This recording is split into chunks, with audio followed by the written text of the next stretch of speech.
And what's he doing? Is he gonna pull it? What's he pulling it for? Ladies and gentlemen, welcome to the Ride and Ride Mechanic channel. How the heck you doing today? Just a real quick one. I got a video sent to me in my email, and I wanted to take a look at it real quick and go over some possibilities of what might be happening here. Let's get into it. Now get ready. Here we go.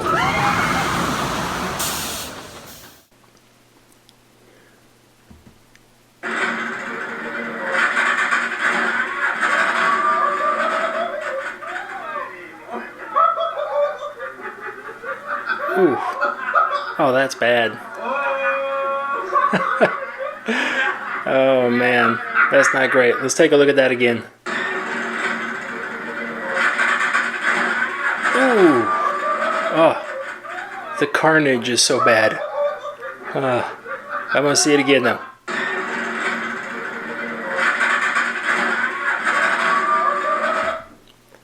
All right. Let's do this again. Let's see here.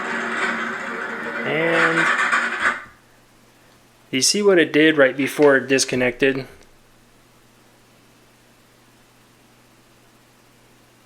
It lifted up right there. Or if you're playing it forward, because this is backwards, if we play it forward right here, what I'm looking at is right here, the hitch, as it goes forward, will drop down just slightly right before it breaks. See, it dropped down and this coach came down and then came backwards. And then you see it's trying to catch up. The whole train's pulling this one coach backwards. And then right here, see if we catch it. Boom! The hitch has now broken. Oh, that's bad. So if we play this back now.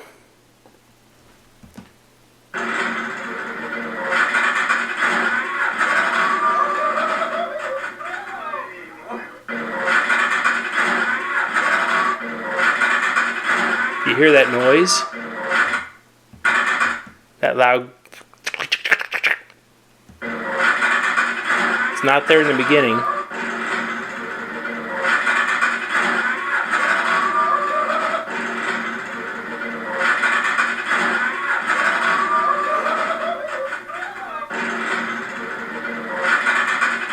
Ugh. So here's another thing. Here's another thing to look at in this frame right here. See, we have, this is the chain right here. So the chain comes right up along this angle here and then comes around. This is the bowl wheel that's belt driven and it comes back. And normally on these models, the chain actually comes back this way. So this chain is now slack down here. So this tells me, just my thought, I honestly don't know I don't know where the video is coming from, and I don't know the backstory or anything to it, but so what's happening here is that this chain has become slack now. Well, that's a lot of slack, not just a little bit of droop, it's a lot of droop. So there's only really one thing that can get that much slack into that chain and have this kind of detrimental effect, and that is somewhere up along the way, probably on one of these back coaches, maybe even right around this front coach area, the chain has broken. So I believe what we just witnessed is an actual chain failure in action. So you could say, well, these rides look like they're meant for little kids and you got a bunch of adults on it, but realistically that chain should be able to handle that weight, no questions asked. Like it's not even an issue. So what I think happened is, I think as it was going up, it went along,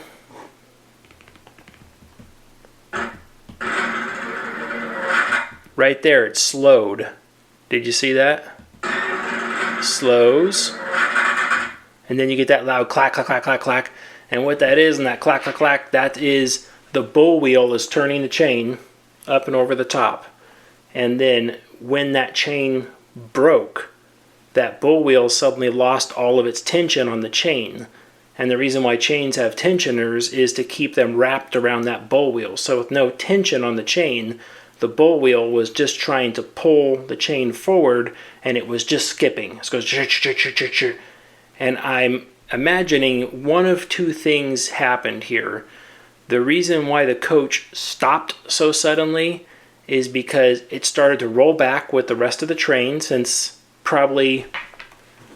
it was probably this coach right here that actually has the chain dog, I'm guessing, on it. And so the first coach started to roll back with it. And then one of two things, like I said, it's either the chain, when it snapped, it recoiled. And once they recoiled, they don't fly everywhere because they're straight link chain. But it can wrap and coil up on itself and just turn into like a snake, like an S. And then when that happens, that gets wedged underneath the coach. And there's not a lot of room underneath there, so it basically turned itself into a coil, and then the coach rolled back and hit it and stopped. That was possibility number one. Possibility number two is that it did the same type of thing, maybe skipped a couple links, and as the links went around the bull wheel, they kind of like popped up like that. And then now that piece is pinched between the train and the bull wheel. So it's either on a pile of chain or the chain on top of the bull wheel, which is causing an interference issue. And then the final blow, is that snap. Let's watch that. Ooh, was a hitch? Now it's not hitched. Man, that is bad. All right, so let's talk a bit about hitch design. On most kiddie rides, on most small, cheap style rides, and I don't mean cheap as in like it's a horrible thing. I just mean cheap as in they did this to keep manufacturing costs down for the ride. So what they do is they take a spindle with threads on it, and then they take the other end and they taper it like a cone. And then they take that big C-shaped piece of metal, which is this guy right here. They take that big C-shaped piece of metal and they drill a hole in it right about there, right where the mouse tip is right there. And then when they drill the hole in that thing, they chamfer it the opposite direction from the other side. So you have a cone meeting the chamfer on the other side, and it produces a V-shaped valley on both sides all the way around in a circle. Then they put those guys together and then make a big weld on the inside to join it completely. So now what you have is that smooth-bodied shank that can meet up in the hitch assembly on the bore on the other side, and that guy. On a lot of small rides, I've dealt with kiddie coasters and stuff like that before. Actually, when you take that hitch fork off, you can actually look on the inside and see the weld right there, and that's one of the things that has to be NDT'd every year.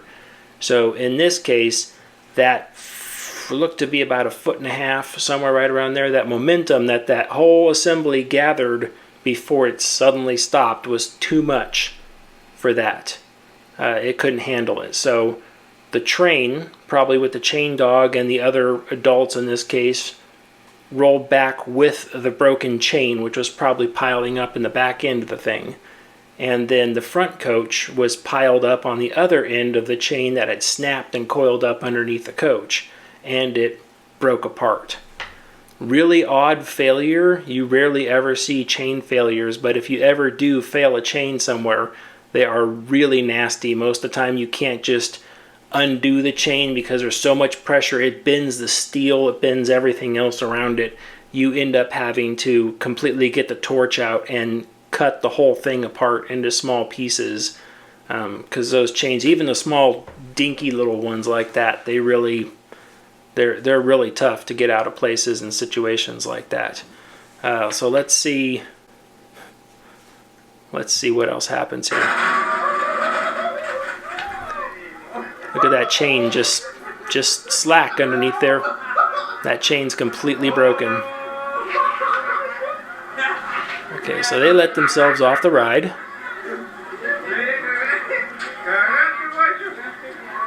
They're having fun. And poor lady, she's just stuck on there. She's like, what do I do? I can't get off. This guy's making a phone call. Somebody come help me. Okay. You think at this point that the ride's been locked out? I don't know. I haven't seen any locks or anything on there. But, I mean, theoretically, she's sitting on top of the drive assembly right now, which is not a great place to be sitting if something were to start back up.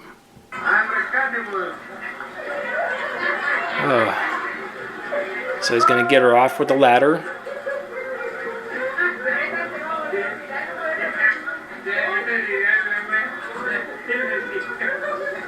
Get up there. Nothing to hold on to in those scenarios, kind of at the mercy of whatever the situation is.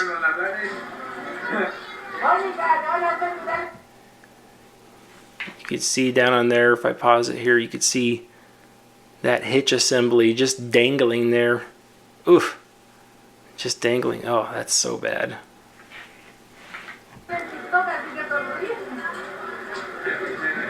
And what's he doing? Is he going to pull it? What's he pulling it for? Oh. So, I'm actually surprised this is happening given the circumstances and events that have already taken place here. Yeah, if you were to do something like this, you would want to get up and chain the coach off first thing so it can't go anywhere. That's after the mythological lockout that may or may not have happened in this video. I'm not quite sure if it's happened or not. But instead of getting a piece of chain and wrapping it around there, you know, and linking it back shut, or maybe a towing strap or something, I mean, judging by this video, they got some extra chain just laying around up on top of that thing now. But instead of getting a chain to secure the vehicle to the track so it can't accidentally roll backwards while this lady's getting out on the ladder, he's just opted to hold the coach. So now he's put that lady in danger from him holding the coach, because now he's putting pressure on that coach. He's putting pressure going this way. So if this assembly, like I'm thinking, is bound up underneath here, he's now releasing some of that pressure to maybe let that whole thing just slide back over there while this lady's getting out. So he's not only endangering this lady, but he's endangering himself too, because he can get slip and fall underneath that, and then it could free itself and then go on top of that as well. And I mean, you could easily lose an arm or a leg even with these small little coasters like this. This is don't do this.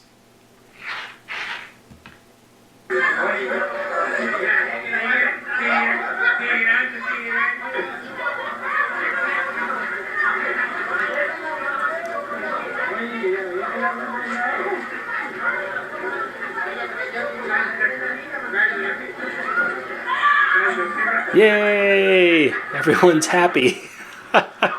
Wow. That was an interesting video. I believe I don't, like I said, I don't have a backstory on that or anything else, but I believe that is what we saw was an actual lift hill chain failure in real time.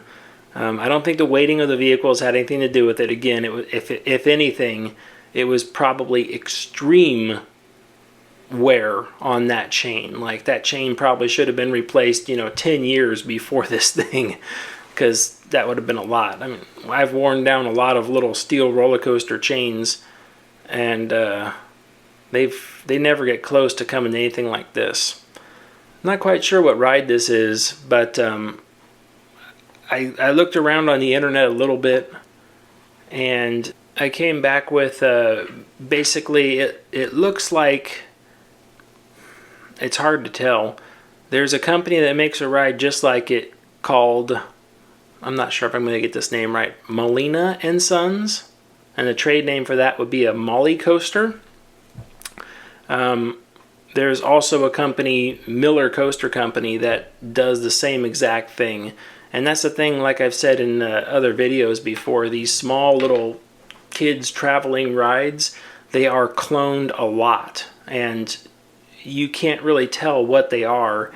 I've heard inspectors talk about, oh yeah, I'm sure that's a wisdom ride or that's a chance ride or something, and they get up there and oh no, it's made by some off manufacturer you've never heard of before. But these coasters would have been built back in the early 70s, somewhere around there. You can tell by the lattice work on the track that it's a pretty old ride, which is fine. You can have old rides; they work great. You just have to keep them inspected. The older they get, they tend to crack, especially those traveling ones. So you have to, your NDT is more in depth. You have to do other little odds and ends of maintenance, like replacing the lift hill chain and things like that. Anyways, really quick video. I got that sent to me. I just thought it was interesting. I had to decipher what was going on because it took a while. Even then, my deciphering is still just theory because I don't have the backstory to it. But if anyone has some interesting stories, let me know. Or if you worked on rides like that before. I'm also going to put a link to a ride or a YouTube video where someone is basically inspecting, but they're talking about assembling that ride because it is a traveling ride. It's on a trailer.